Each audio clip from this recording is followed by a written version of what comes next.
that Europe of the West had one version of the Christian religion, and it was different from the Christian religion of Europe of the East.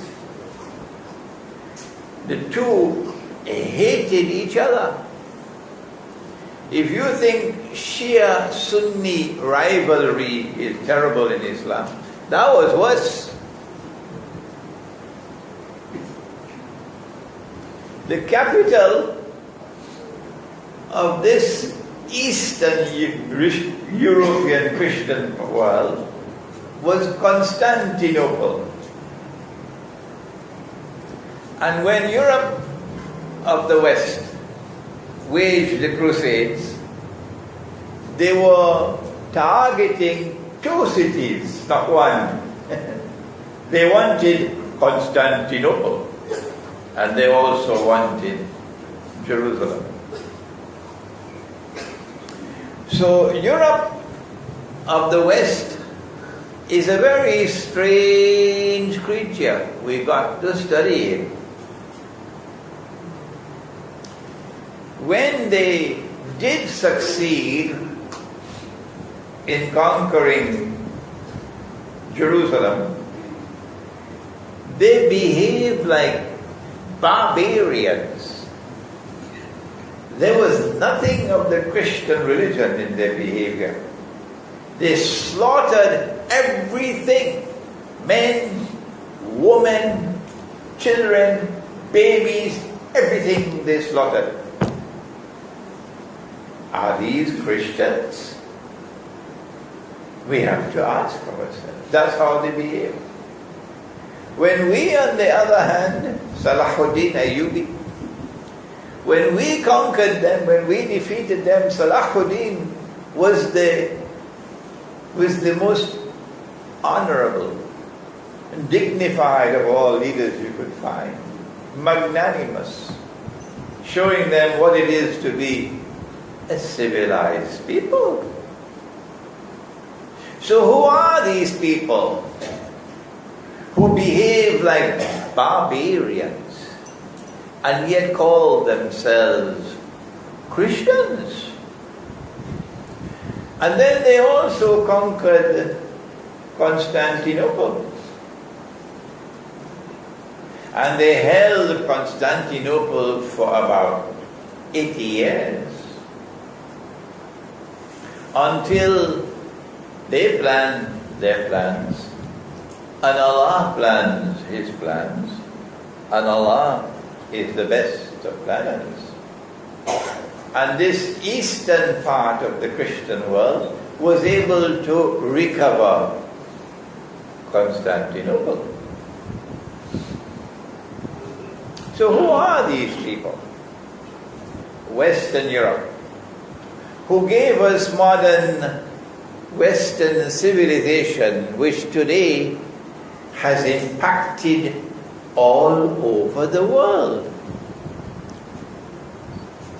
The Prophet sallallahu ta'ala alayhi wa sallam said, "Man tashabbaha biqawmin fahuwa minhum."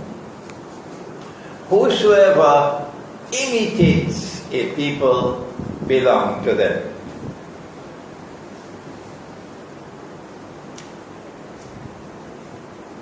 We used to have to write letters, and the letter would go by ship and would take months to reach. And then came a time when we used to send a telegram, and it might take a few days. And then came telephone. When you were children, you didn't have any telephone in your house. No. Did you? The elders? No. And then came instant telephone calls. And I have one here, a cell phone. And now you have the mail that you don't have to write and post. It's something called electronic mail, email. Where is it coming from? Is it Eastern Europe? No. It's coming from West. Western civilization, instant communication. And the whole world embraces it. Everybody. Even the Indonesian maid, my daughter, your daughter, who today is a slave, she's a slave. Don't fool yourself. These are slaves now. Even these slaves, who are slaves in Lee Kuan Yew, Singapore, working for the salary of a dog, even each one of them have cell phone. They're calling Indonesia. Long ago, we had to travel, perform the Hajj. You will leave Kuala Lumpur 3 months before and travel by donkey and by horse and by cart and by ship, by camel. Now, sometimes 2 weeks before, you fly out. And a few days after, you fly back. Where did it come from? The modern aircraft, the modern motor car, the modern train, the iron horse. It didn't come from China, it didn't come from Africa, it didn't come from Eastern Europe, it came from Western Europe.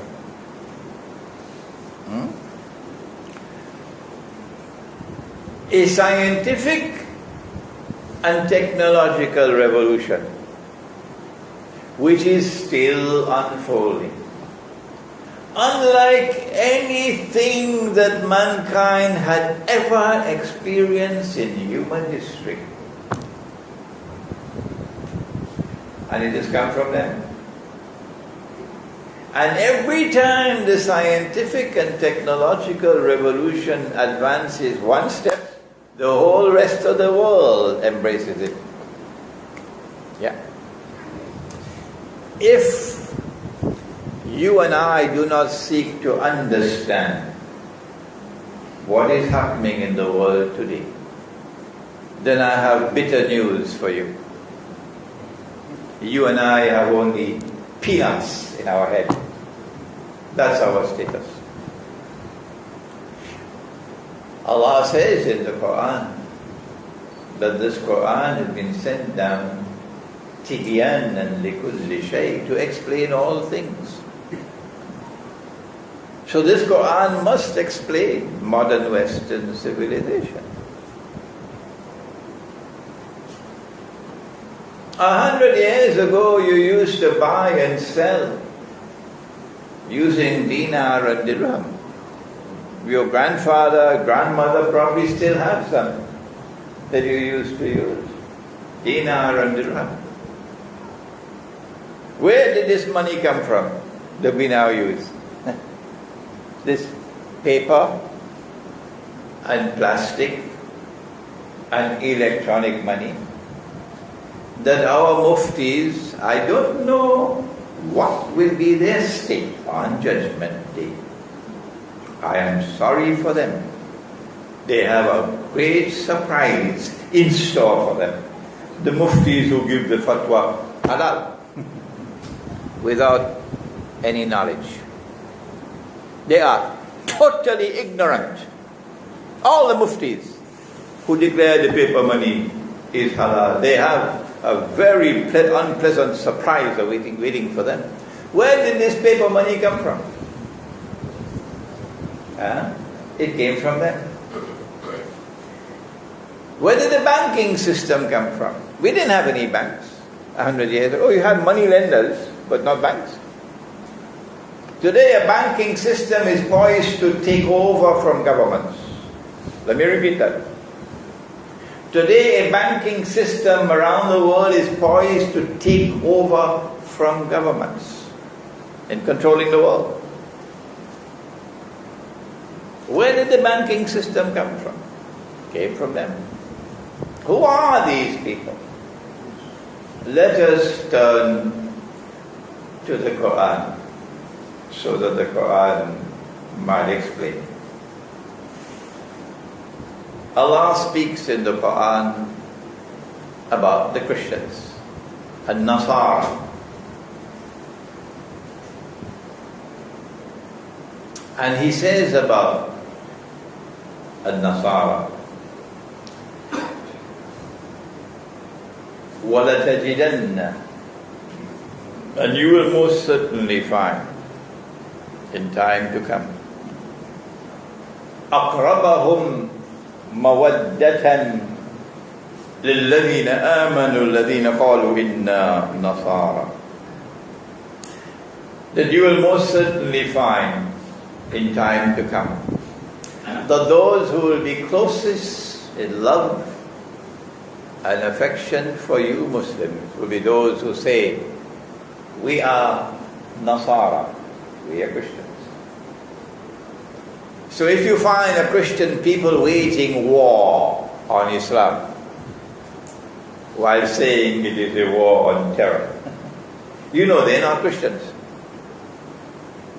Not the Quran. The Quran is saying they're not Christians, because they will be the closest in love and affection for Muslims. الذي قالوا إنا نصارى ذلك بأن منهم قسيسين ورهبانا وأنهم لا يستكبرون. That is because they have priests and monks amongst them, and they are not an arrogant people. No. So the definition of the Christian in Akhir al-Zaman is his positive relationship with Islam and the Muslims. And then Allah speaks, this was in Surah Al-Ma'idah.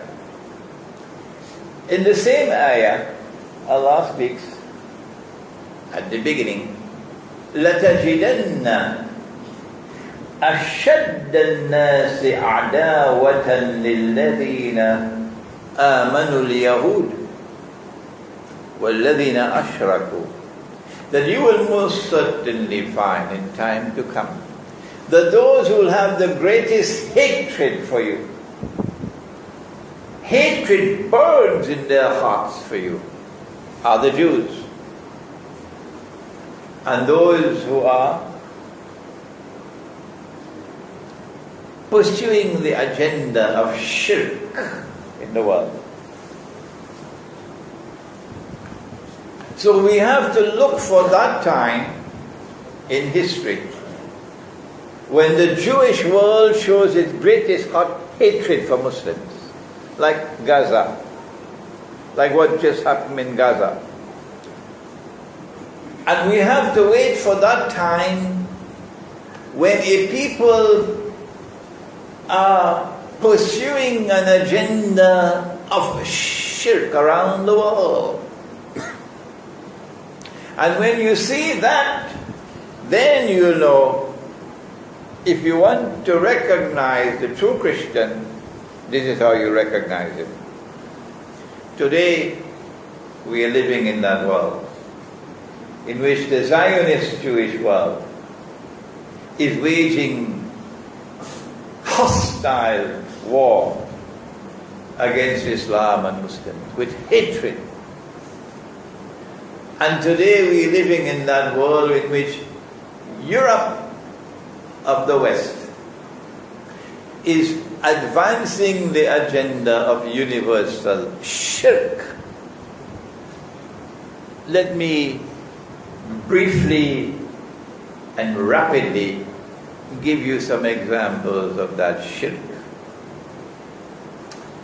because nobody teaches the subject. No. Allah gave us the Khilafah state. He gave it to us to Nabi Dawood alayhi salam, the holy state of Israel. And then He gave us with Nabi Sulaiman alayhi salam, the holy state of Israel. And then He gave it to us with Nabi Muhammad alayhi salam. The same model, holy state of Israel, the same model, Medina. What is that model? Number one, it recognizes Allah as Al-Malik, the sovereign. If you turn away from Allah as Al-Malik and you turn to something else as Al-Malik, that is shirk. Well, that is precisely what Europe of the West did when they gave us the modern state. The modern state, of which we are all citizens, no longer recognizes Allah as Al-Malik. The state is now sovereign. Parliament is sovereign, not Allah. That is shirk. But you don't have to believe me. Just wait until you go in your grave and then you'll know. Yes, just wait. Wait for the grave and then you know whether Imran Hosein is talking nonsense or not. That is shirk. And then we go and we vote in the elections for the modern secular state. And in the process of doing so, we validate that shirk. So we become part of the shirk. You don't have to accept it. Just wait until you're in your grave and then you know whether Imran Hosein is talking nonsense or not. Allah gave us the law. He made some things halal and some things haram. And in the Quran, in Surah At-Tawbah, Allah tells us that if you make haram what Allah made halal, that is shirk. And if you make halal what Allah made haram, that is shirk. Like Allah prohibited money being lent on interest. Is it halal in Malaysia? Is it halal in Malaysia to lend money on interest? Why don't you answer me? Yes, it's halal. Just go across to any bank and you see.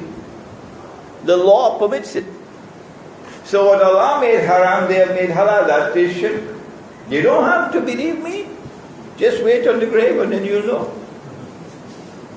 That is what they've done, pursuing the agenda of shirk. Allah gave us dinar and dirham as money. Guess what they did? They made it haram. You didn't know that. Even Dr. Mahathir did not know that. That in the Articles of Agreement of the International Monetary Fund, which is international law, you are prohibited from using gold as money. So they made haram what Allah made halal. And we now accept it. And we follow it in this monetary system. And so we become part of the shirk. This is only 2 examples I've given you, there are others. And guess what? This is the one sin that Allah will not forgive. The one sin that He will not forgive. And during this Akhir Zaman, the whole world is now embraced by that shirk. Which explains the hadith. That in Akhir Zaman, the hadith is in Sahih Bukhari 4 times. Go check it out, 4 times. That 999 out of every 1,000 people in Akhir Zaman going into Jahannam. How can we explain that He who is Ar-Rahman and Ar-Rahim and Al-Ghaffar, how can we explain 999 out of every 1,000 in Jahannam? Only one explanation, only one: shirk. So when you see that universal shirk, and when you see the Jewish world with such hatred for you, it is at that time that you recognize the true Christian. Because the true Christian will be drawing closer to you and becoming more friendly to you and showing more love for you. Who are those Christians? Who are those Christians? We leave Surah Al-Ma'idah and we go to Surah Al-Rum. Rum. The word occurs in the whole Quran only once. Only once. بعد أعوذ بالله من الشيطان الرجيم ألف لام ميم غلبت الروم. Rome has been defeated. Defeated in what? A game of football? No. Defeated in warfare. Warfare. في أدنى الأرض. Rome has been defeated in a land close by, close to where the Quran was revealed. So not in Washington, huh? No. Rome has been defeated in a land close by, close to Arabia. وهم من بعد غلبهم سيغلبون في بضع سنين. But Allah is saying that within a few years, Rome will turn the tables and Rome will be victorious. Oh, but the United States of America wasn't around at that time. Huh? Britain wasn't around at that time. Germany wasn't around at that time. France wasn't around at that time. NATO wasn't around at that time. So where this absolute nonsense comes from? That Rome is Washington. Huh? Have they no sense?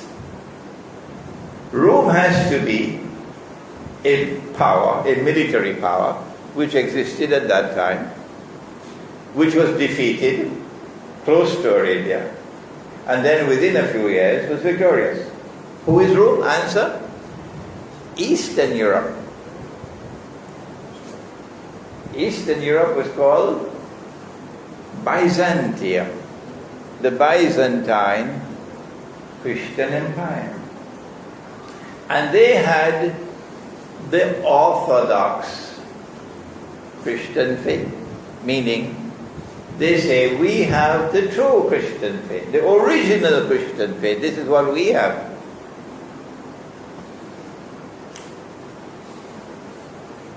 The Quran goes on to say, لِلَّهِ الْأَمْرُ مِنْ قَبْلُ وَمِنْ بَعْدُ. It was in Allah's hand to determine defeat and victory. وَيَوْمَئِذٍ يَفْرَحُ الْمُؤْمِنُونَ. And on that day, when Rome is victorious, Muslims are going to celebrate. And so the Quran establishes a positive relationship between Islam and Rome, between Islam and Orthodox Christianity. Good. Having established that from the Quran, now let's proceed. Sometime after the time of Nabi Muhammad ﷺ, a division took place in Constantinople. And one part of the Christian world broke away and went to Rome and established the Vatican and gave us the Pope and the Roman Catholic faith. And it was that Pope who launched the Crusades. This part of the Christian world is best recognized by the one man in the Christian world, the Western Christian world, who is allowed to have a beard. Everybody else must shave their beards, but this fella could keep a big beard. You know him? What's his name? Santa Claus. Santa Claus is the only one allowed to have a big beard. You can't have Santa Claus without a beard. Huh? But nobody else is allowed a beard. If you have a beard, you can't serve in the armed forces. No. If you have a beard, you can't be a police officer. No. If you have a beard, you can't work in the bank. No. If you have a beard, you can't do this, you can't do that. Businesses will not employ you if you have a beard. But Santa Claus, he has his beard. So I call that Santa Claus Christianity. This part of the Christian world, the Western Christian world, wants to get the Eastern Christian world to give up their Orthodox faith and join this one. And they are in constant hostile relationship with the Eastern world. At the head of the Eastern world was Constantinople, the Byzantine Empire. But when the Ottomans, when Dajjal created the Ottoman Empire, and the Ottomans conquered Constantinople, according to Dajjal's plan, then the leadership of Rome went to Russia. So if the Western European world is hostile to Russia, it's because it is this Christianity which is hostile to that Christianity. Even in Ukraine, the Eastern Ukraine is Orthodox. The Western Ukraine is Roman Catholic. Now let us see what does Allah say about this Western part of the European world, which has given us modern Western civilization. Because our subject is Ilmu Akhiru Zaman and modern Western civilization. Allah speaks in Surah Al-Ma'idah again, and He says, Ya ayyuhalladhina amanu, O you who have faith in Allah, La tattakhidul yahuda wal nasara awliya. Do not take the Jews and do not take the Christians as your awliya, your friends and your allies. If you use the methodology of a schoolboy, in studying the Quran, then you'll come to the foolish conclusion that Allah is talking about all Jews. And He's talking about all Christians. Don't take the Jews and don't take the Christians as your friends and allies. But when you stop being a schoolboy and you use the proper methodology to study the Quran, you know, no, Allah could not be speaking about all Jews, not at all. And He could not be speaking about all Christians, not at all. We don't have the time tonight to give you all the evidence. But we ask the question, well then, if Allah is not speaking about all Jews and all Christians, don't take them as your friends and allies. Well then, which Jews and which Christians? Which Jews and which Christians? I have explained this ayah of the Quran, I don't know how many thousand times already. All over the world. It's on the internet everywhere. My explanation of this ayah of the Quran. And guess what is the response from the scholars of Islam? Nothing. Total silence from the world of Islamic scholarship. I don't know what else to do. If Allah is not speaking about all Jews and all Christians, well then which Jews and which Christians? The answer is to be found in the words which follow. بَعْضُهُمْ أَوْلِيَاءُ بَعْضٍ, which means, listen carefully, O you who have faith in Allah, do not take such Jews and do not take such Christians as your friends and allies, who themselves are friends and allies of each other. The Quran is saying that the time is going to come when part of the Christian world, part of the Jewish world are going to reconcile and form friendship and alliance. When that happens, The Quran is prohibiting you from being their friends and allies. And if you disobey, وَمَنْ يَتَوَلَّهُمْ مِنْكُمْ فَإِنَّهُ مِنْهُمْ. If you disobey and you remain friends and allies of those people, like Saudi Arabia, like Qatar, like Turkey, then you now belong to them. You no longer belong to us. When you go down in the grave, you will know this call. You're not Muslim. وَلَا تَمُوتُنَّ إِلَّا وَأَنْتُمْ مُسْلِمُونَ, says Allah. إِنَّ اللَّهَ لَا يَهْدِي الْقَوْمَ الظَّالِمِينَ. Surely Allah does not provide guidance for a wicked people. And so this alliance of Jews and Christians, they have a trademark. And their trademark is zulm, wickedness, injustice, oppression. Has this alliance come into being? Has a Jewish-Christian alliance come into being in the world today? While we, eating roti chalang, drinking teh tarik. Yes, it is Europe of the West, not Europe of the East.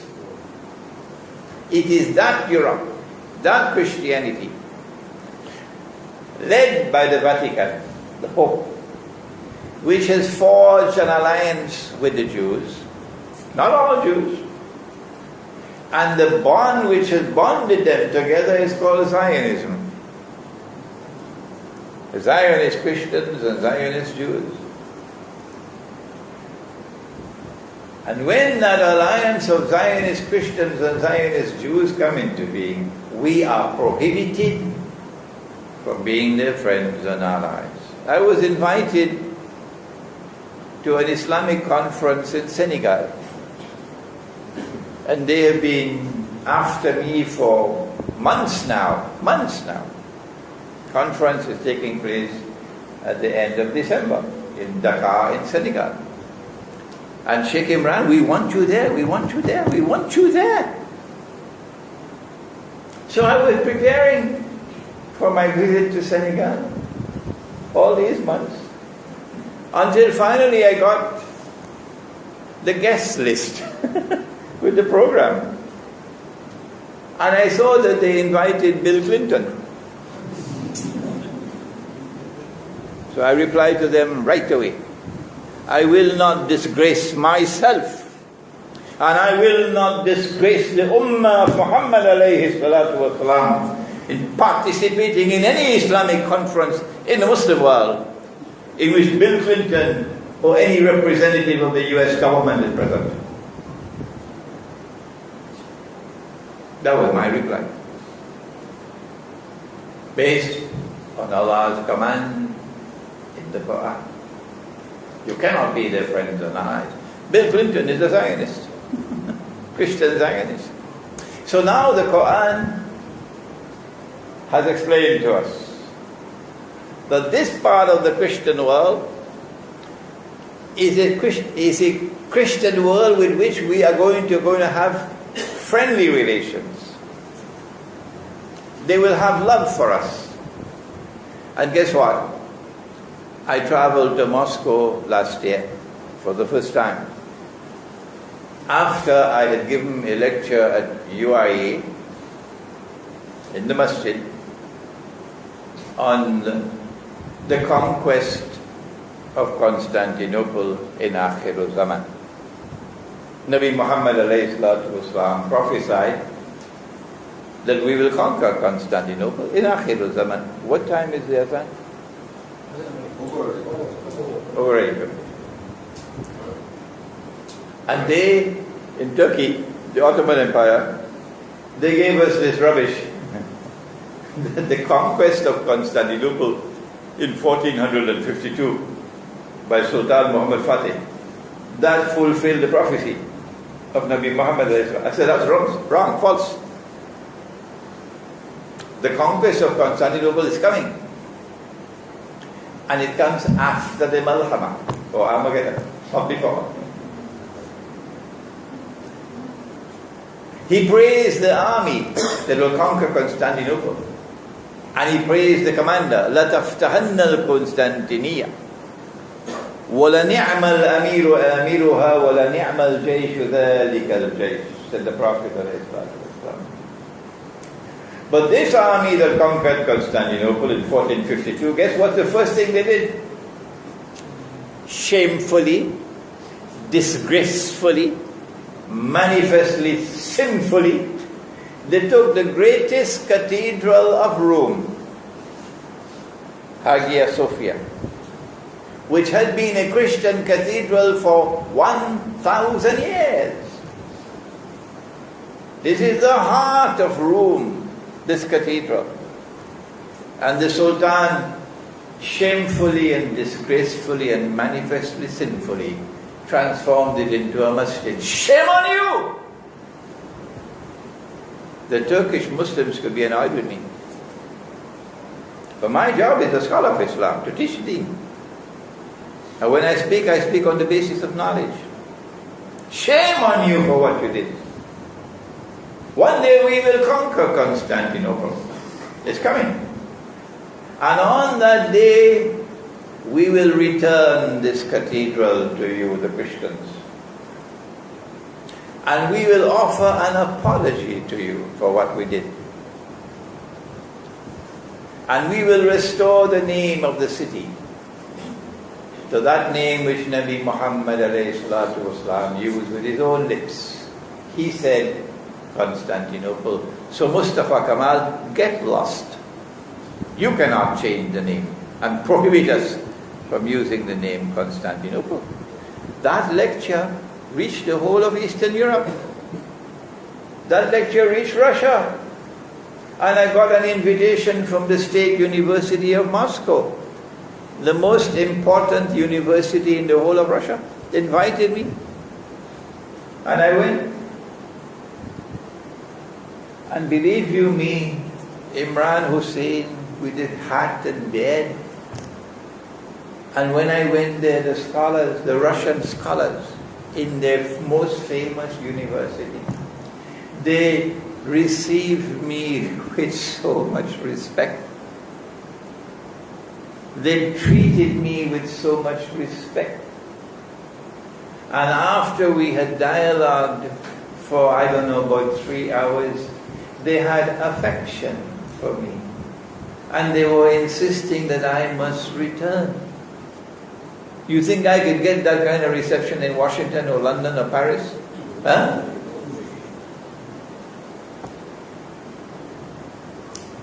Well, I have news for you.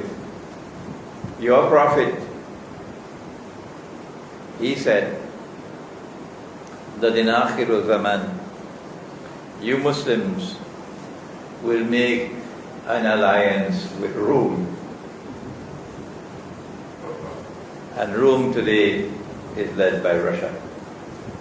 I wonder how many governments in the world of Islam know about that. Huh? Their favorite pastime is to fly to Washington. Their Qibla is not in Makkah, their Qibla is in Washington. Perhaps it's because the Malaysian government refuses to bend its knee that you've lost the first aeroplane, and then you lost the second aeroplane. And until you bend your knee to them, you'll keep on being attacked. You'll keep on being attacked. So this is the Quran explaining that this part of the Christian world is the one with whom you will find love and affection, and with whom you will make an alliance in Akhirul Zaman. And that part of the Christian world, which is modern Western civilization, that is the part which will have the greatest amount of wickedness in their conduct.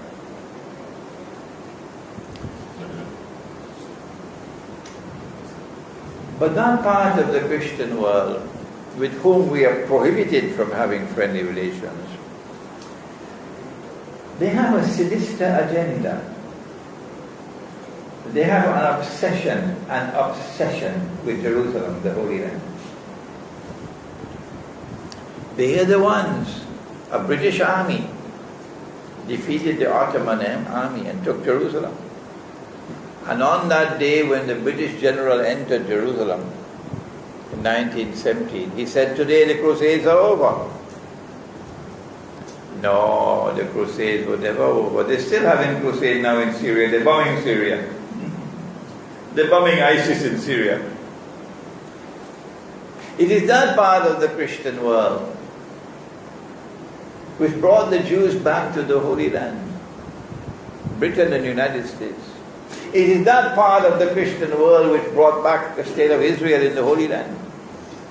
It is that part of the Christian world which has been protecting that Israel and causing that Israel to grow and grow and grow.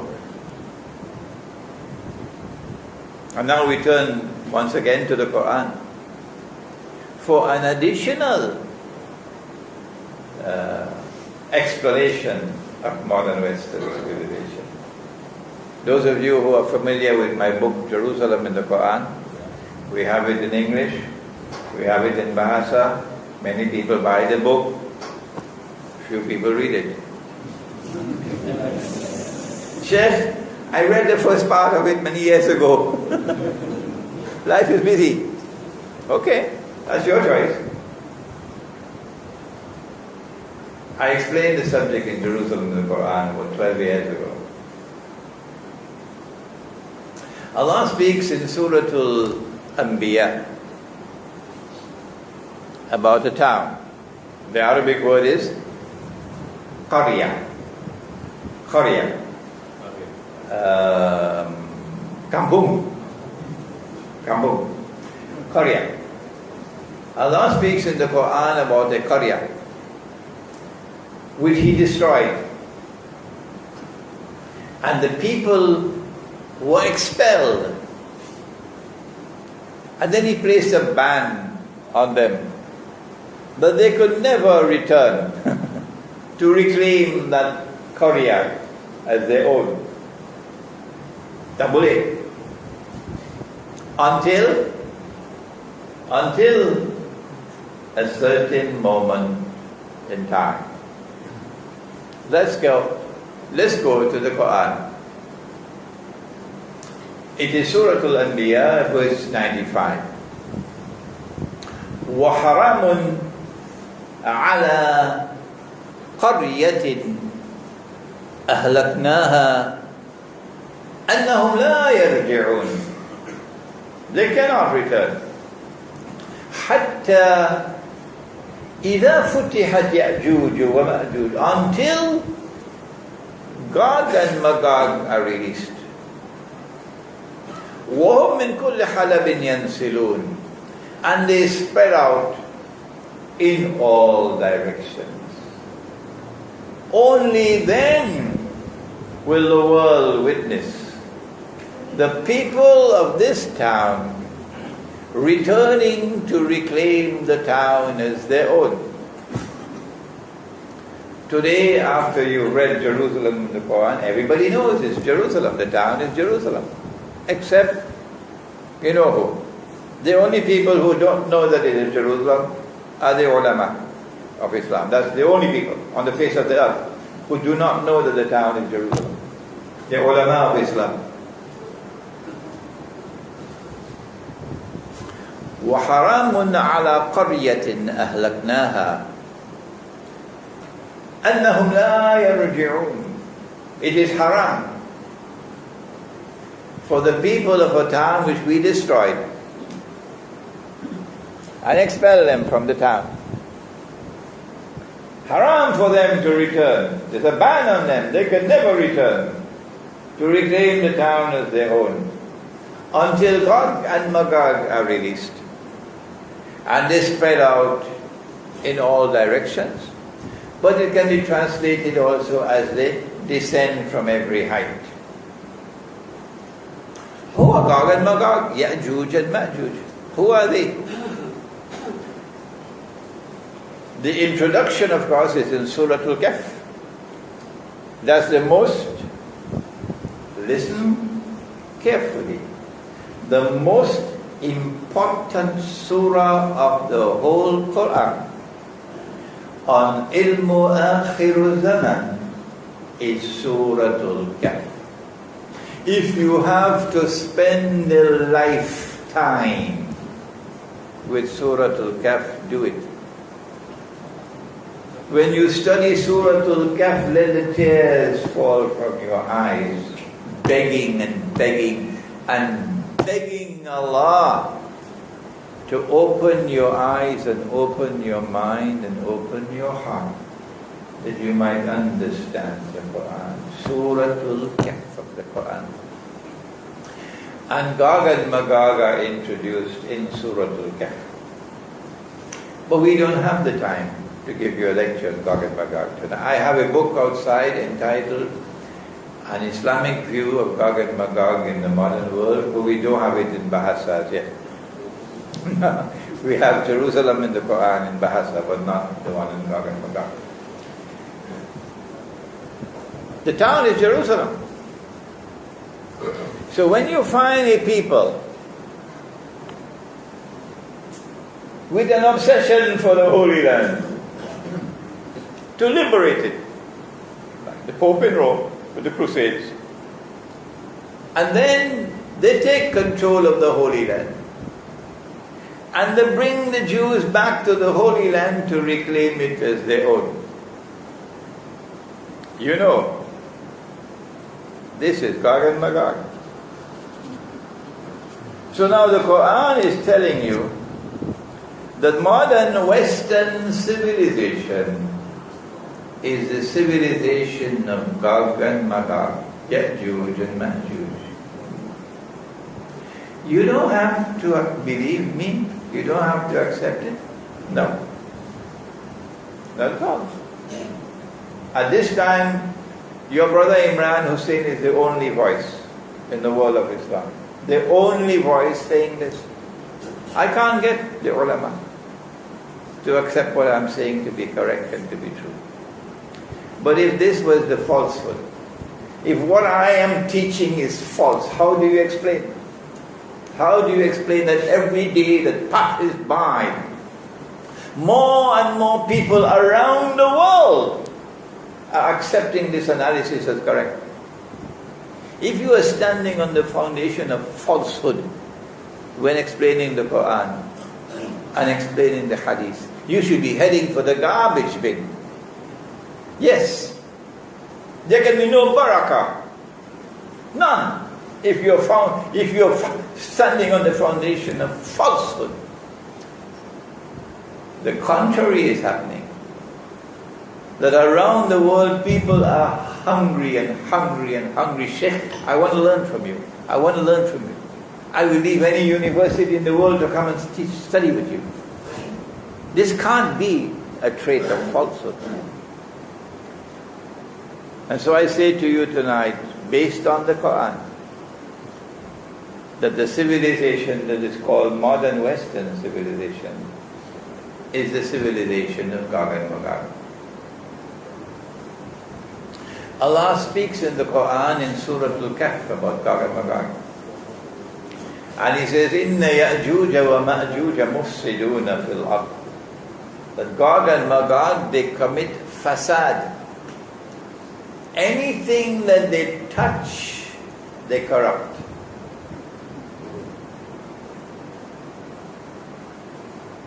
And when they corrupt, their objective is to corrupt in such a way as to destroy. Shall I give you an example? Will I? Will you invite me to come back? Will you? All right. All right. There is another actor at work. It's not only Gog and Magog, it's Dajjal. And Dajjal is the mastermind who created modern Western civilization. But we don't have the time tonight to deal with Dajjal. But if you read Jerusalem in the Quran, you will see Pax Britannica, and you will see Pax Americana, and then you will see Pax Judaica. Guess why they are bombing Syria? Do you know why? They are bombing Syria, they say, because of ISIS. But ISIS is a smoke screen that they created themselves. Their objective is to make of Syria another Libya. That's what they want. But they've not been able to succeed so far. No. The Syrian government has been supported by Russia, by China, by Iran, by Hezbollah in Lebanon. And the Syrian armed forces have fought with great bravery. The Syrian people have backed their president and their government. And so 3 years have passed and they've not succeeded in bringing about regime change in Syria. They want the regime change in Syria. Why? Because they want an Islamic government in Damascus. That's why. They want an Islamic government like what you have in ISIS, beheading people. That's what they want. So they can say to the world that Islam is a rising force once again. And Islam is a menace to the world and a menace to Israel. We've got to do something about Islam. So they can wage their pre-planned war, casus bellum. That's why they want regime change in Syria. And they're going to get it now. They're going to get it now. They failed in Ukraine. They set a trap for Russia. And Allah guided Russia. And instead Russia handed them a defeat in Crimea. The biggest setback that the Zionist movement ever experienced in their entire history was the loss of Crimea. And that was the brilliance of Russia. And they're losing in eastern Ukraine as well. So what they did was, in order to start the bombing on ISIS, they had to get the government of Ukraine to settle quickly. Settle with eastern Ukraine. A ceasefire. They needed this. So you got it so that they could start the bombing. ISIS is a smoke screen. The idea is to start bombing in Syrian territory. Security Council of the United Nations can't stop them. Because who is there? Only Russia. If anyone is to stop them from bombing in Syria, it has to be Russia. And that's what they want Russia to do. Because they want a war with Russia. I cannot explain to you in this short period of time why they want the war with Russia. It has to do with the mountain of gold and the river Euphrates, the monetary system, and BRICS. They want to preserve their rule over the world of money. That is what they want. And Russia today is the greatest threat to them because of BRICS. But I don't have the time to explain that to you. I don't have the time. So they're hungry, they're bloodthirsty for war with Russia. It's going to be a nuclear war. But they know they have to do it. Because Israel cannot rule the world until Russia submits. So now the bait is set in Syria. The bombing has started. Russia can do nothing more than protest. And protesting is not going to help you. They will continue to bomb and continue to bomb and continue to bomb until one day the Syrian armed forces will have to respond. And on that day when the Syrian armed forces respond, then the war will really start. It won't last for long. Because Russia cannot intervene. If Russia intervenes, it's nuclear war. And the Russian people will not accept a nuclear war to save non-Russian territory. So it's a foregone conclusion that they're going to succeed. It's just a matter of time before Syria becomes another Libya. But when ISIS takes over Syria, guess what's going to happen? Remember? The Prophet ﷺ prophesied an alliance with Rome in Akhir Zaman. That's what they don't want. That is what they don't want. So I am telling you, I'm sorry to say it, but I am anticipating that these so-called jihad mujahideen, I call them Dajjal's warriors, from the time they take over Syria, they're going to slaughter the Christians. It will be slaughter of the Christians. These are not Western Christianity, this is Orthodox Christianity. And when the Orthodox Christians are being slaughtered in Syria, in Iraq and elsewhere, then the Russian people will force the government to intervene. And then you'll get your nuclear war. That's the Armageddon, or what the Prophet ﷺ called the Malhama. This is coming.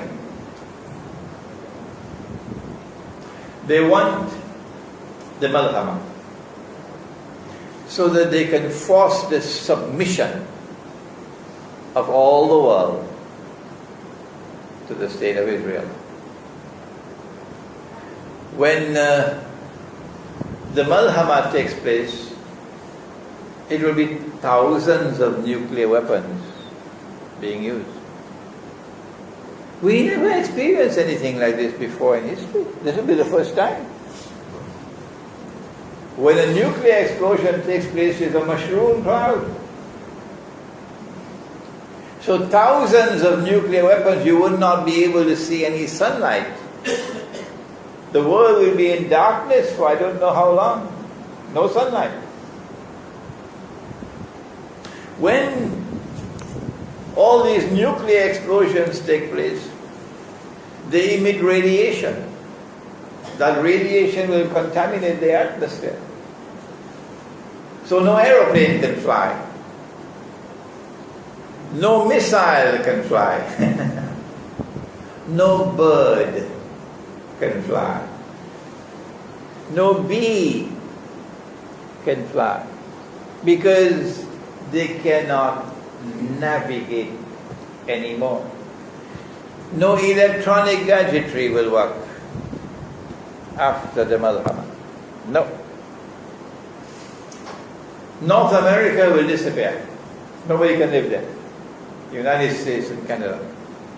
Europe will disappear. No one can live there. But Russia is more than Europe. Russia has Eastern Europe and Russia has Asia. And so, another important conclusion from tonight's lecture, and that is that from our perspective of Islamic eschatology, ilmu akhir zaman, Russia will survive the Malhama. How do we know that? Because Nabi Muhammad ﷺ prophesied that the next event that will take place after the Malhama is what? Help me somebody. Huh? Fathul Constantinia. Well, he's been attending my lectures. The conquest of Constantinople will take place after the big war, the nuclear war. And that conquest of Constantinople will take place on the basis of an alliance of Muslims and Rome. But let me warn you that there are fabricated ahadith in the ahadith on Akhir Zaman. And you need very good scholarship to recognize those fabricated ahadith. And there are fabrications within a hadith. Part of the hadith is correct and part of the hadith is bogus. So you've got to have good scholarship to deal with the ahadith on Akhir Zaman. I asked myself why? What is the military significance of a Muslim army after the Malhama? And Israel is now taking over the ruling state in the world. Why should an army be heading for Constantinople? Why? Why not Jerusalem? Is that not a legitimate question? Yes. There's only one answer. There's only one answer that makes military sense. One. And that is that Constantinople commands the Bosphorus, the waterway which connects the Black Sea with the Mediterranean Sea. The Russian naval fleet is in Crimea. Crimea. Russia does not have any warm water port except Crimea, because on the north in the Arctic it's frozen for most of the year.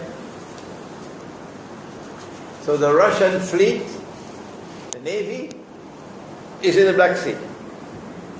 For the Russian navy to participate in the Muslim-Christian alliance with Rome, the Russian navy has to pass through the Bosphorus to head to Jerusalem. And so the conquest of Constantinople in Akhir Zaman has only one military significance, and that it is meant to liberate Constantinople from the NATO controlled by NATO. Liberate it, so that the Russian navy can pass through the Bosphorus and enter the Mediterranean. What I have done tonight in an hour is to present to you from the Quran, basically from the Quran, an explanation of modern Western civilization that you never knew before, because no one has ever taught it. What I've done tonight is to whet your appetite. That this is the Book of Allah, and this Book of Allah has to be studied. You have time, oh yes, to send your sons all over the world and your daughters to do degree in this and degree in that, and to become specialists, but you don't have time to send your sons and daughters to study the Quran. Huh? No. You want your son to be a medical doctor. You want him to be an IT engineer. You want him to be this and that and the other. And you never have in your heart that one day your son could sit at this table and do what I have just done. What will Allah do with such an ummah? It is when he cannot get into a European university, and he cannot get into a Malaysian university, and he cannot get into any technical institute. He can't go anywhere, then he goes to the Darul Uloom. Yeah? So what do you expect to come out of the Darul Uloom? Do you expect that to be the highest scholarship possible? Because all he wants is the job of the Imam.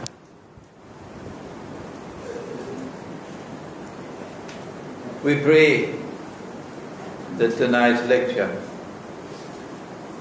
will open your eyes the importance of ilmu akhir zaman, importance of studying this subject, importance of going to the Quran and the Hadith, that they might explain the world in which we live today. We have a little time, inshallah, in which we can respond to questions and also comments. Bismillah. No questions?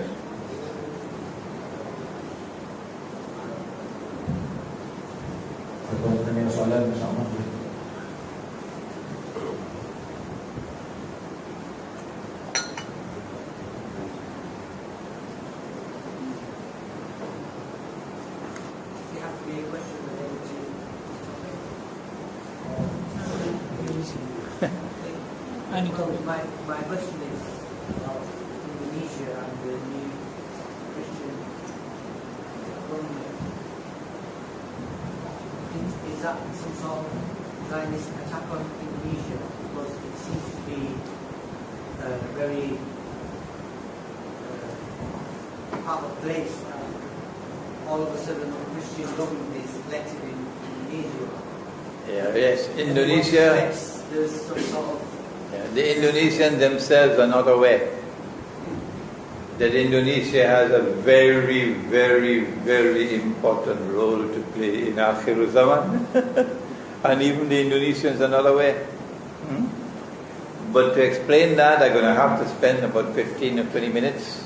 We don't have that time.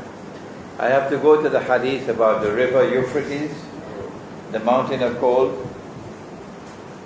You know what I'm talking about? Yeah. That from the river Euphrates, from underneath will come a mountain of gold. Sahih Bukhari. People will fight for the gold, and 99 out of every 100 will be killed.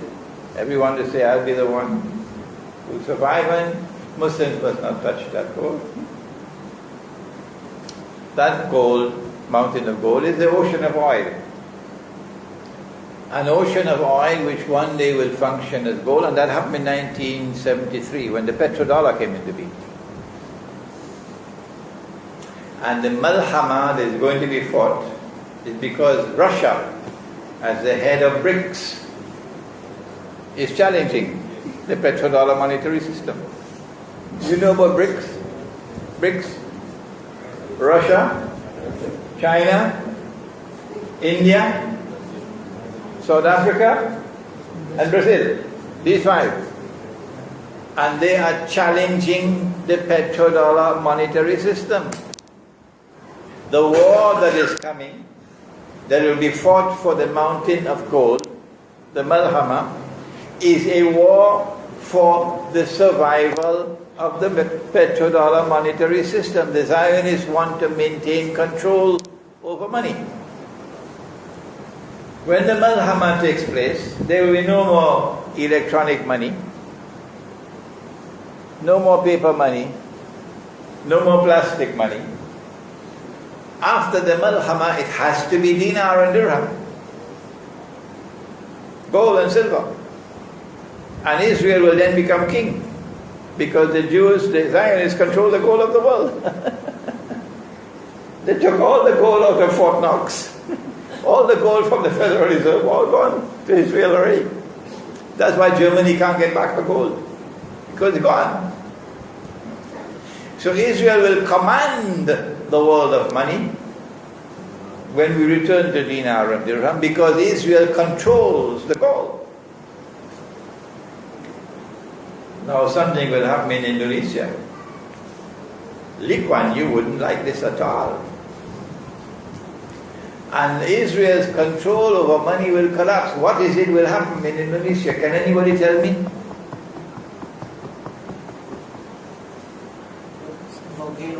The earth, give me the hadith.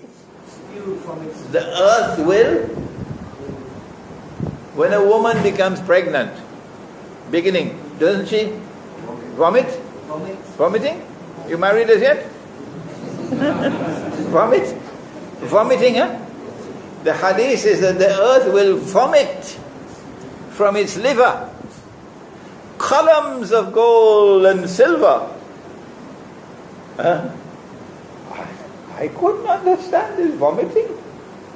I couldn't understand it. For 20 years now, this hadith I couldn't understand, until I went to Jogja last month or 2 months ago. And in a retreat in Jogja, one of the people present mentioned that in Java you can't control the people, because everywhere in Java people digging for gold, because the volcanoes sometimes produce gold. It clicked. That's the vomiting. Active volcanoes. That's how Allah will bring the gold out. Where will it come out? It has to be coming out where it's already coming out. And then they told me in Indonesia, from Sumatra all the way down to the end, there are It's called a ring of fire. You heard about it? Ring of fire, active volcanoes. So it is Indonesia that is destined one day to bring down the control of money that the Zionists have. And on that day, Ahmad Sukarno would smile because he is the only one.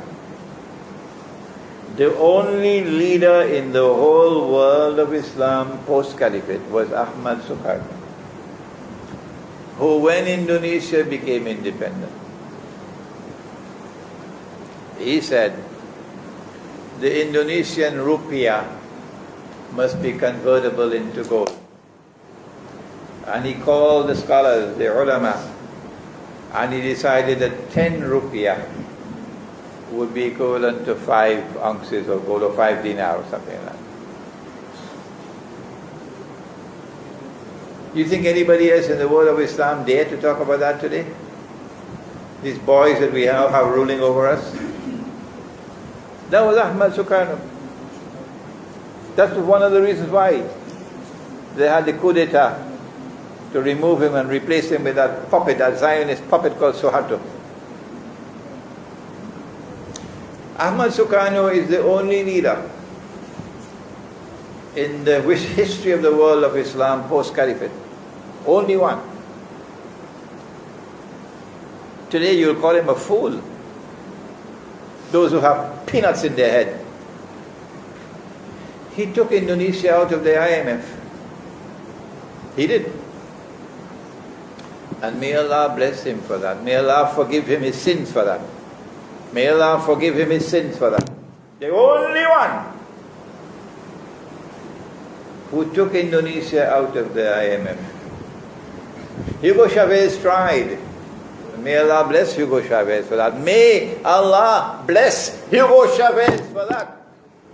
If you don't like that statement, go listen to somebody else. May Allah bless Hugo Chavez for that. Because no Muslim leader, none, dared to do what Hugo Chavez tried to do. To take Venezuela out of the IMF. He tried and he failed. And then they poisoned him. So Indonesia had a leader once upon a time. And one day he will smile in his grave when the gold comes out, vomited from the liver. And that gold brings down Israel's control over gold. Any more questions?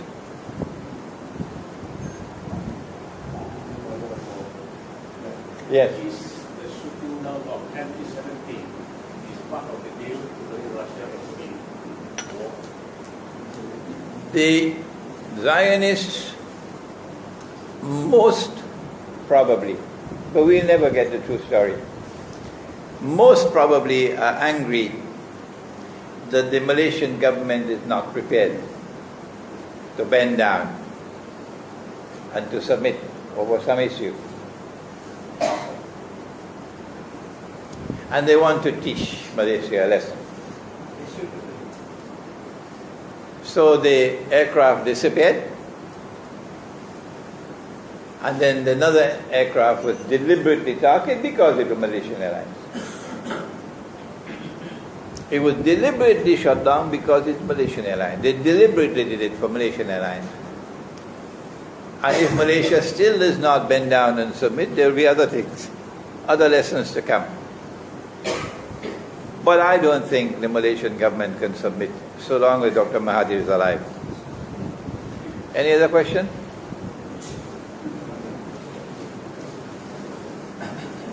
I'm not intervening in the internal politics of Malaysia. But give credit where credit is due.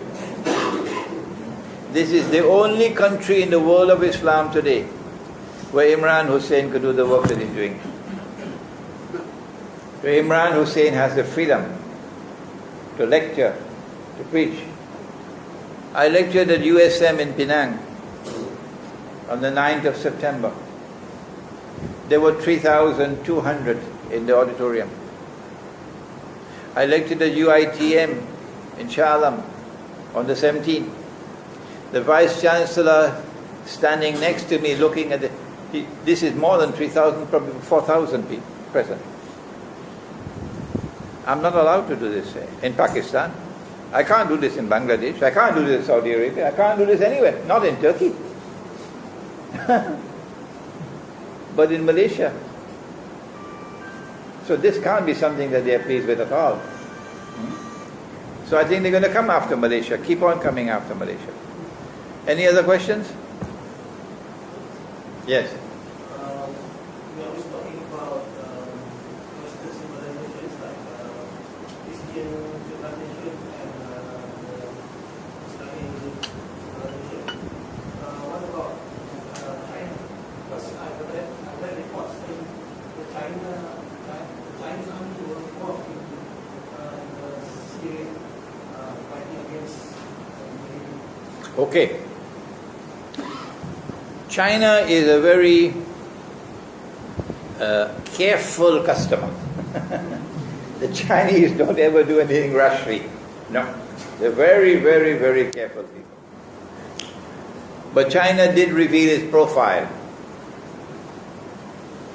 when the CIA launched their attack in northern Pakistan in a place called Abbottabad, and they said they killed Osama bin Laden, and then they took his body and they threw it in the sea, and then a big fish came and swallowed it. Remember? And the Pakistani government immediately realized that this was a setup to provide an excuse for an attack on Pakistan. They knew it. The same Pakistani government which worships Washington, the same Pakistani armed forces which shamelessly have been facilitating NATO to massacre the Afghan people, the same Pakistan armed forces now realize that the war is going to come on Pakistan. That's why they did this with Osama bin Laden, this story. So what did Pakistan do? The Pakistani Prime Minister flew immediately to Beijing. Pakistani President flew immediately to Russia, to Moscow. Well, my question is, why didn't you go to Washington? Why didn't you go to London? Why didn't you go to Paris? That's where you worship all the time. From the day Pakistan was born, that's where you worship. That's your Qibla. Why you go now to Beijing and to Moscow? Guess what China did? China surprised the Zionist world. China declared as China has never ever declared before in modern Chinese history. An attack on Pakistan will be an attack on China. When that declaration was made, they couldn't attack Pakistan because they didn't want a war with China on their hands. No. So this is China's profile, which was revealed in that one critical moment. When the Malhama comes, I think China will be on the side with Russia. Yeah. And yes, your question? One suddenly that they brought up the issue about Shia and Sunni. And they brought down just now that Iran is part of the group which is protecting Syria. What are they planning for this about? You didn't hear? Can someone help me? Shia and Sunni. They're creating this issue of Sunni and Shia. And why suddenly Iran is in the pack of helping out Syria? Is that right?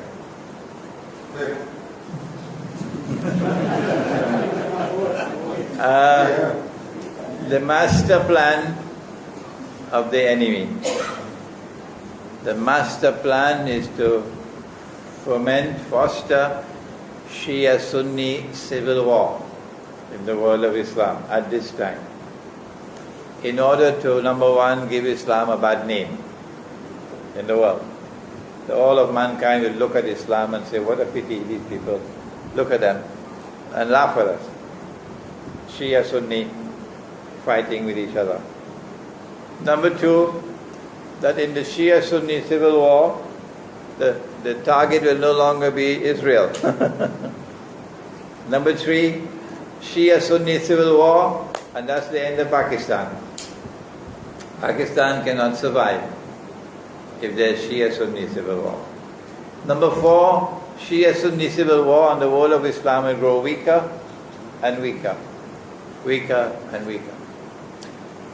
Iran supports Syria, not only because of the Shia link. No. Iran supports Syria because Iran is in an alliance with Russia, Rome and Islam, what the Prophet said. The close relations between Iran and Russia are growing closer and closer. And Syria is an ally of Russia. Russia has a naval base in Syria. So these are naturally allies, Iran and Syria. So there's no surprise if Iran should be supporting Syria in this effort by the Zionists to bring about through insurrection a regime change. Any more questions, or shall we end now? No more questions. A banking system which I perceive to be the centerpiece of his overall system of oppression is not the cruise missiles, it's the banking system. That oppressor is identified in the Quran, in Surah Al-Ma'idah, verse number 51. We can speak about that later. It is a Zionist alliance of Zionist Jews and Zionist Christians, a mysterious European alliance which is about to deliver to Israel,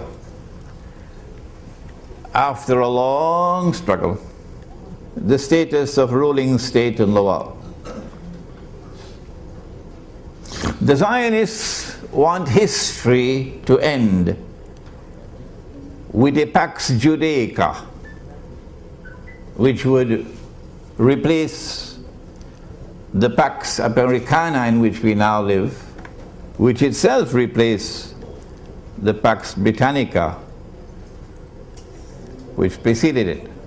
I wrote this book 10 years ago, Jerusalem in the Quran, to explain that end of history.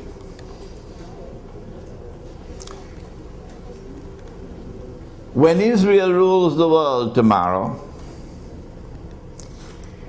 then a man would rule the world from Jerusalem. And Nabi Muhammad alayhi salatu wasalam described that man to us. But this subject belongs to Ilmu Akhirul Zaman, or Islamic eschatology. A subject which Islamic scholars, I don't understand why, are shunning.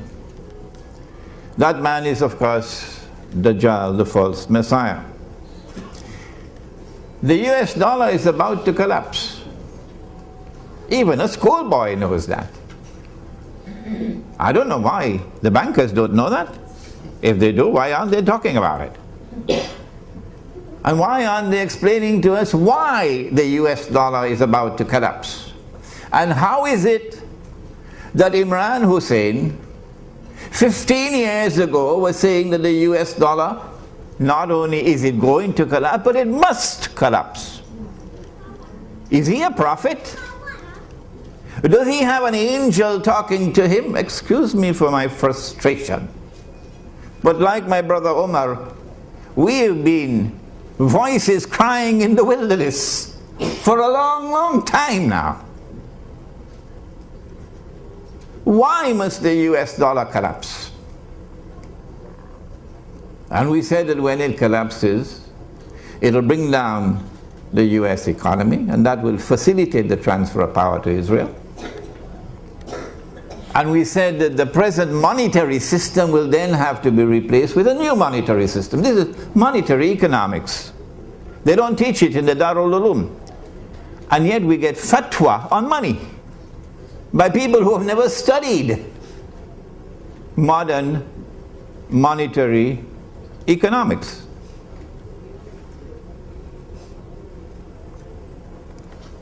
This knowledge came from the study of the Quran and the study of the ahadith of the Prophet ﷺ in the context of ilmu akhirul zaman.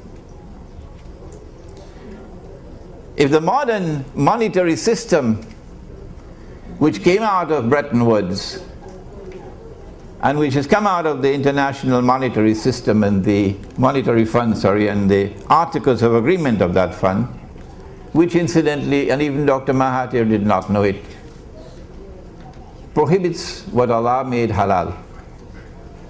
Allah gave us the gold dinar and the silver dirham, which are in the Quran. But we live in an age today where some people have a less than a passing acquaintance with the Quran. The dinar is in the Quran. Did you know that? And the dirham is in the Quran. Did you know that? And the International Monetary Fund, the Articles of Agreement, prohibit the use of gold as money. Ask them why, they'll never tell you why. And yet we remain like people eating roti canai and going to sleep and claiming to have scholarship. The money which is coming, I said 15 years ago is going to come, it's already here. When the US dollar collapses, it's going to bring down the whole world of paper money with it.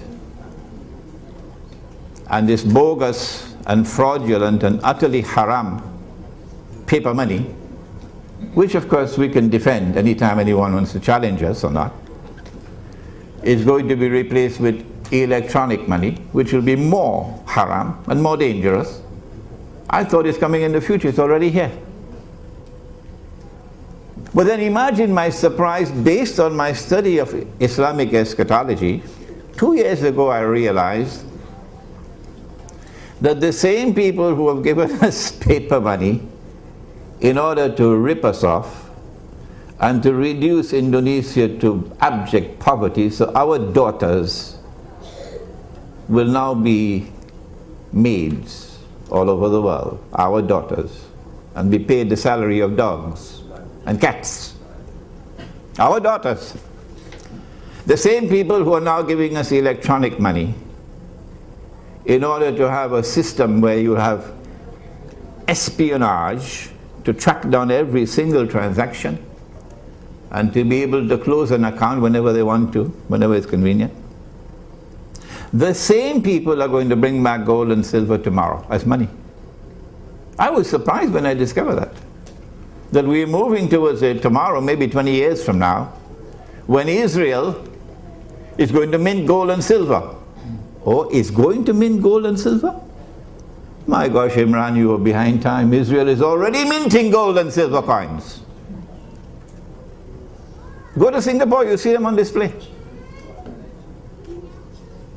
I don't want to live to see that day when those who are today waging war on Islam on Israel's behalf are going to bring back gold and silver as money, while we remain ominously silent on the subject, apart from Umar and myself and a few others who have been crying in the wilderness for the last 15 years. So I pray to Allah to take me away from the world before that day comes, because the shame and the disgrace will be too much for me. Let them live, who today will not raise a little finger. Not even a little finger will they raise and declare themselves Islamic banking. But they'll never say that this paper money is bogus, it's fraudulent, it's haram. And they will never say, let us bring back the gold and silver coins. May Allah keep them alive for that day, so that they may face the shame and the disgrace of a people who have betrayed Allah and His Messenger. What is riba? And how does it oppress? Are questions we can take up later. There are two forms of riba. One is, of course, lending money on interest. And when money is lent on interest, the rich will remain permanently rich forever and ever, and the poor will be imprisoned in permanent poverty forever and ever. Money will no longer circulate through the economy, and even a schoolboy can see that's today's economy. But there is another form of riba which can be identified in taking a piece of paper. And if you have not studied the Bretton Woods Accord, and you have not studied the International Monetary Fund and the history of monetary economics, please remain silent. You take a piece of paper, and you print a picture on it, and you put a number on it, and you give to that picture, because you are God, a fictitious value. Because you are God himself. You create money out of nothing. Well, wait until you reach the grave. Just wait until you reach the grave. That's a form of riba. Or you create something called a bank. Take the word Islam out of it, because that's hijacking the name of Islam. And somebody has an account with $1,000, and he writes checks. He goes all around KL writing checks, because they know him, the shopkeepers accept the checks. But you have 1,000 in your account and you write out checks for 20,000? You should go to jail. That's fraudulent. Schoolboy will understand that. Is this fractional reserve banking? Can this be halal? If that is halal, you should buy a one-way ticket to the moon. And so, it is not Islam when you lend money on interest, and it is not Islam when you say goodbye to money with intrinsic value that Allah created, and you create money out of nothing. That can't be Islam. But as Umar was mentioning earlier, there's also something called riba through the back door. And let us speak briefly on that before we end. Can I buy on credit? Of course I can buy on credit. Nabi Muhammad alayhi salatu wasalam bought on credit. Can the shopkeeper raise his price because he's selling to me on credit? The cash price is 5 ringgits. I don't have the 5 ringgits. So the shopkeeper gives me time to pay. But because he's waiting for his money, the cash price now has to be changed to a credit price. So the credit price will now be 10 ringgits because he has to wait for his money. Can a credit price be higher than a cash price? You don't need a degree from some Sharia institute. I mean, this is simple. This is 5 ringgits worth of common sense. That if you have to wait for your money, that the money should increase over time. That's riba. That is the essence of riba. That money grows over time. And so when the bank says, and they call it murabaha, they should define it, put in brackets after murabaha, backdoor riba.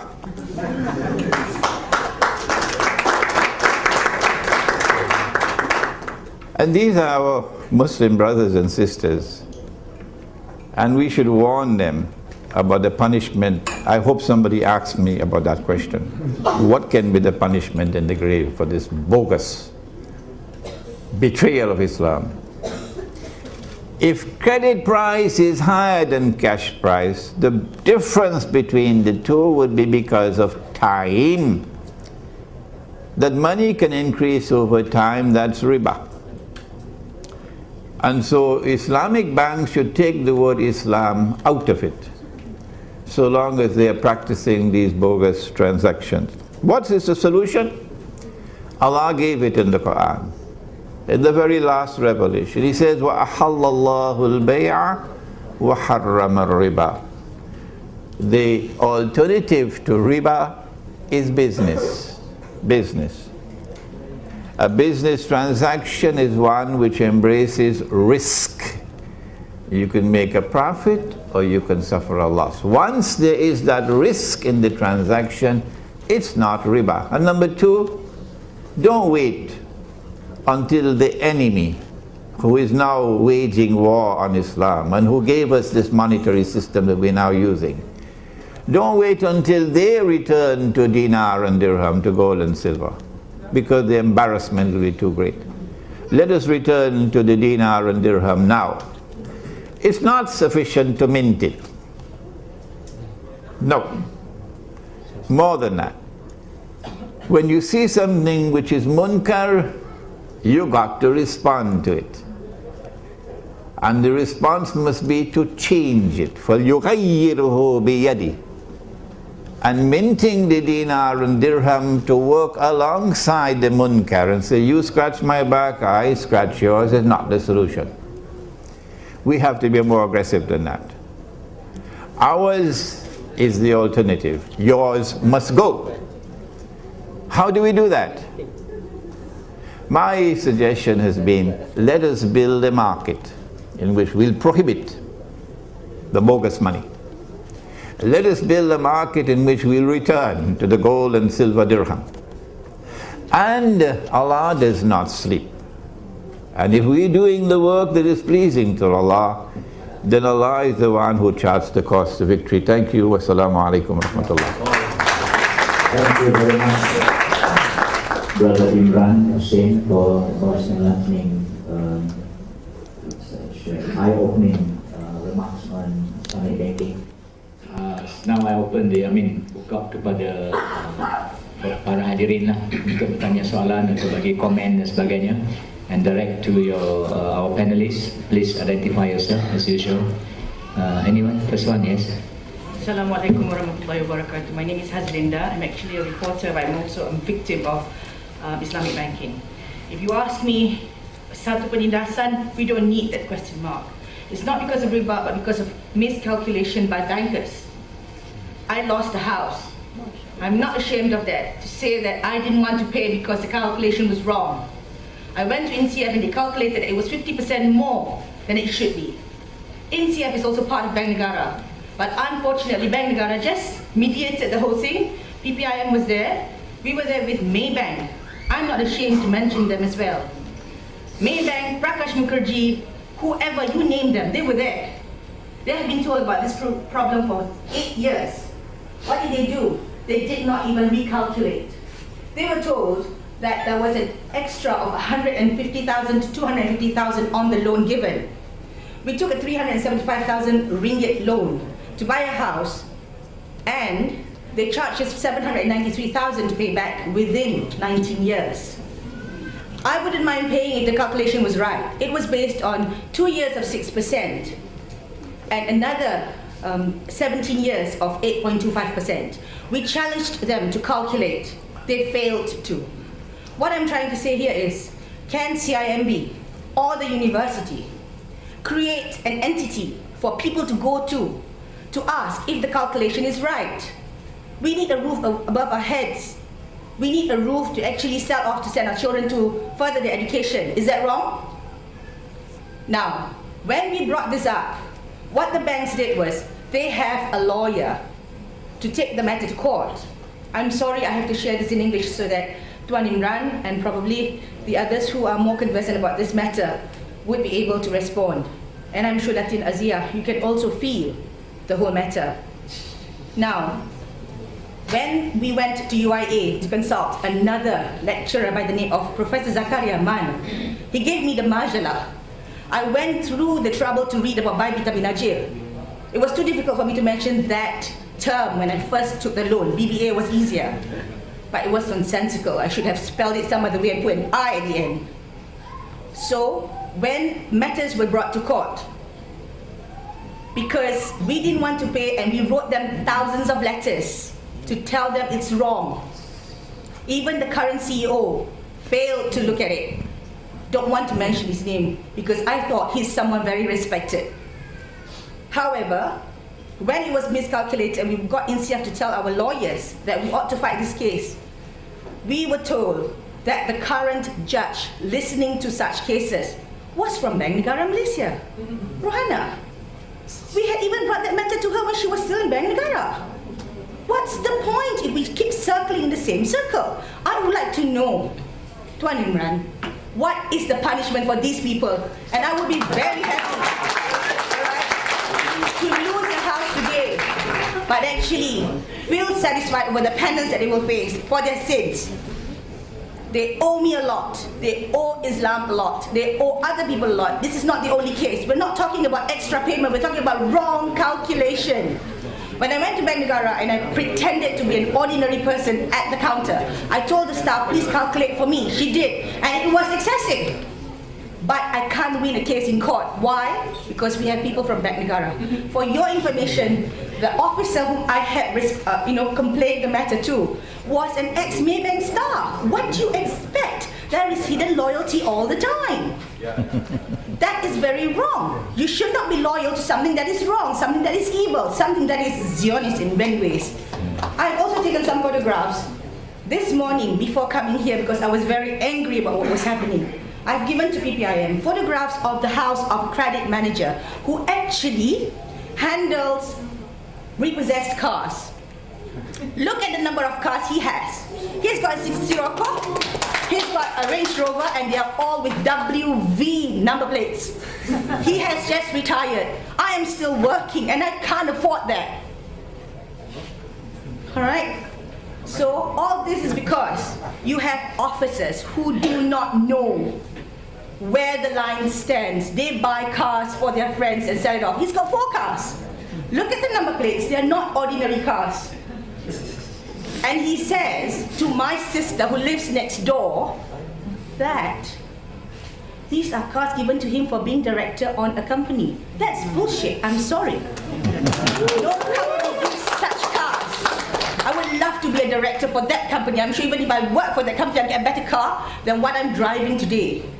Thank you very much. Thank you, Hasida. Very eloquently presented the views. Criticism system, there seems to be a conspiracy along the way. May I ask either Umar or Sheikh Imran to... Yeah. Number one. Punishment for them. Number one, the bank sold to you on credit at a price higher than the cash price. That's riba, through the back door. The miscalculation is of course something that is to be corrected, and if it's not corrected, that's a grave injustice. Okay? In Surah Zumar of the Quran, Allah subhanahu wa ta'ala speaks and He says, Ba'da a'udhu billahi minash shaitanir rajim. Allahu yatawaffa al-anfusa hina mawtiha. Allah takes the souls at the time of maut. Maut is death. وَالَّتِي لَمْ تَمُتْ فِي مَنَامِهَا. And those whose souls are not taken while they are awake, Allah takes their souls when they are asleep. فَيُمْسِكُ الَّتِي قَضَى عَلَيْهَا الْمَوْتِ. When He takes your souls while you are asleep, He keeps those souls for whom maut is written. وَيُرْسِلُ الْأُخْرَى إِلَى أَجَلٍ مُسَمَّى. And the rest, He sends them back for a determined period of time. There is an ominous message in this verse of Surah which surah? Huh? Right, don't be afraid to say it. For those who engage in oppression, and remember that Allah has zero tolerance for oppression, and riba is oppression, and banking today is oppression. And Nabi Muhammad alayhi salatu wasalam cursed all 4 and said that they were all equally guilty. The one who takes riba, the one who gives riba, the one who records the transactions, therefore working in the banks, and the two witnesses. And he said they are all equally guilty. If you die with the curse of the Prophet upon you, wait for the grave. Now, Allah can take your soul. And when He takes your soul, there will be no medical evidence, no scientific evidence that you are still alive. None. So they will think that you are dead. You died in your sleep, for example. And they will give your body the ghusl. And then they will perform the salatul janazah. And your loved ones are the ones who are going to put your body in the grave, not knowing that you're not dead. And I believe lots of people are dying this way now. I believe that. And when you have been buried, there is no light down there, none. When the last person has reached 40 steps away, then Allah can return the soul, as He did it last night for all of you who are here. So you will wake up from your sleep. But when you wake up from your sleep, you find no light in the room. So you'll call out to your wife, but you get no answer. You attempt to get up. You can't get up. There's no space to get up. So you begin to panic. You begin to feel. You say, but I didn't go to sleep in this clothing. I went to sleep in my sarong. What clothing is this? And then you're going to smell the camphor with which they bathe the dead body. And then slowly, slowly, slowly you will realize you've been buried alive. And they forgot to put a cell phone when they buried you.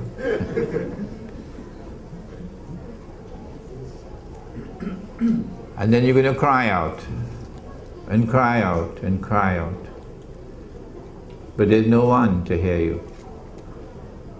And you will urinate upon yourself, and you will defecate in yourself. And the insects are going to crawl over you, and you can't do anything about it.